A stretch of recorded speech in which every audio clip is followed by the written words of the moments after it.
This channel does not promote any violent, harmful, or illegal activities. All content provided by this channel is meant for an educational purpose only. তবে সবার প্রথমে কোন খবর আমাদের ফোকাসে রয়েছে তা হচ্ছে জয়নগর, কারণ জয়নগরে নাবালিকা ছাত্রের মৃত্যুতে আজও রীতিমতো পরিস্থিতি উত্তপ্ত।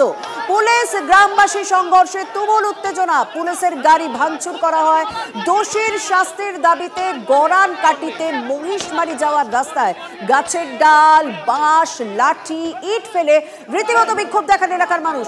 Fair and bright night and day cream ত্বক থাকবে ব্রাইট সারাদিন, পলিউশন ফ্রি, ঠিক যেন রাতের ফোঁটা সাদা ফুল। সারাদিন হ্যাপি ব্রাইট স্কিন। মিছিল চলছিল, ঘটনাস্থলে পুলিশ গেলেই পরিস্থিতি উত্তপ্ত হয়ে ওঠে।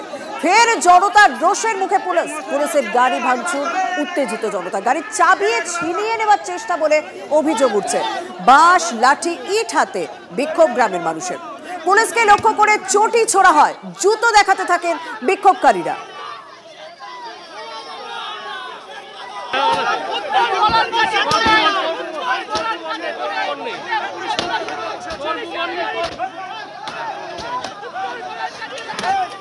ভাঙচুর শুরু হলো এবং যে ছবি দেখা যাচ্ছে এই গাড়িতে করে পুলিশের গাড়িতে ভাঙচুর।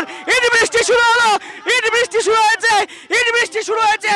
পুলিশের যে গাড়ি কার্যত ভাঙচুর করে দেওয়া হলো। ভয়ঙ্কর পরিস্থিতি। কৃপাখালী গোরানকাটি মোড়, সকাল থেকে বিক্ষোভ দেখাচ্ছিলেন গ্রামের মহিলারা বিচারের দাবিতে, দোষীদের শাস্তির দাবিতে, এবং সেই রাস্তা দিয়ে যখন পুলিশের গাড়িটি যাচ্ছিল তখন ইট বৃষ্টি, জুতো দেখানো থেকে শুরু করে ধুন্ধুমার পরিস্থিতি।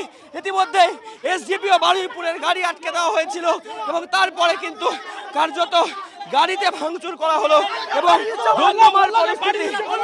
ধুন্ধুমার পরিস্থিতি সৃষ্টি হয়েছে উত্তর এই গোরানঘাটি মোড় এলাকায়। উপরে আমাদের কোনো রাজ ছিল না, ওনার সন্ত্রাসবাদীদেরকে প্রোটেকশন দিচ্ছে।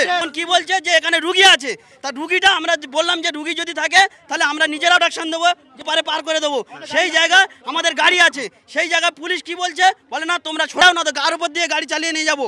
হ্যাঁ, তখনই আমাদের ছেলেরা বললো, তাহলে সন্ত্রাসবাদীকে যখন প্রোটেকশন দিচ্ছে তখনই ছেলেরা আমাদের আক্রমণ করলো।